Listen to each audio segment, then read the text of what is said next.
Kannur ADM Naveen ബാബുവിന്റെ ആത്മഹത്യയുമായി ബന്ധപ്പെട്ട കേസിൽ വിജിലൻസിന്റെ പ്രാഥമിക അന്വേഷണ റിപ്പോർട്ട് പുറത്തായതോടെ ഉയരുന്ന ചോദ്യം നവീൻ ബാബുവിന്റെ മരണത്തിൽ ആർക്കൊക്കെ പങ്ക് എന്നതാണ്.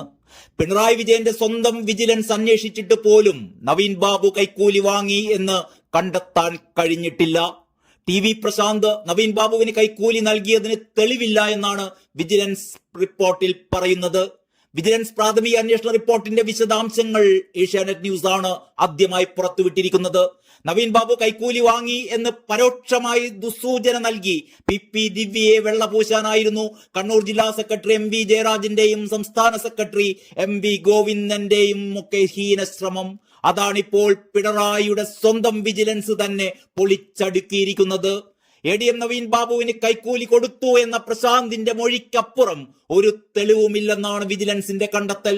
തെളിവ് ഹാജരാക്കാൻ പ്രശാന്തിനും കഴിഞ്ഞിട്ടില്ല എന്ന് വിജിലൻസ് റിപ്പോർട്ടിൽ പറയുന്നു.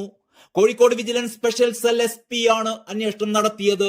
എന്നാൽ പ്രശാന്തിന്റെ ചില മൊഴികൾ സാധൂകരിക്കുന്ന തെളിവുകളും ദൃശ്യങ്ങളും ഉണ്ടെന്നും റിപ്പോർട്ടിലുണ്ട്. സ്വർണം പണയം വെച്ചത് മുതൽ ADMന്റെ ക്വാർട്ടേഴ്സിലേക്ക് എത്തുന്നത് വരെയുള്ള മൊഴികളിൽ തെളിവുകളുണ്ട്. പക്ഷേ ക്വാർട്ടേഴ്സിന് സമീപം എത്തിയ ശേഷം എന്ത് സംഭവിച്ചു എന്നതിന് ഒരു തെളിവുമില്ല. ഒക്ടോബർ 5 സ്വർണം പണയം വെച്ചതിന്റെ രസീതി പ്രശാന്ത് കൈമാറിയിരുന്നു. ഒക്ടോബർ 6 പ്രശാന്തും നവീൻ ബാബുവും 4 തവണ ഫോണിൽ സംസാരിച്ചിട്ടുണ്ട്. ഈ വിളികൾക്കൊടുവിലാണത്രേ പ്രശാന്ത് നവീൻ ബാബു കൂടിക്കാഴ്ച നടന്നത്. ഒക്ടോബർ 8 പെട്രോൾ പമ്പിന് NOC ലഭിക്കുകയുണ്ടായി. കൈക്കൂലി കൊടുത്തു എന്ന കാര്യം ഒക്ടോബർ 10 വിജിലൻസിനെ അറിയിക്കുന്നത്. പ്രശാന്തിന്റെ ഒരു ബന്ധുവാണ് കണ്ണൂർ വിജിലൻസ് DYSPയെ വിളിച്ച് ഇക്കാര്യം പറഞ്ഞത്. ഒക്ടോബർ 14 വിജിലൻസ് CI പ്രശാന്തിന്റെ മൊഴിയെടുക്കുകയും ചെയ്തു.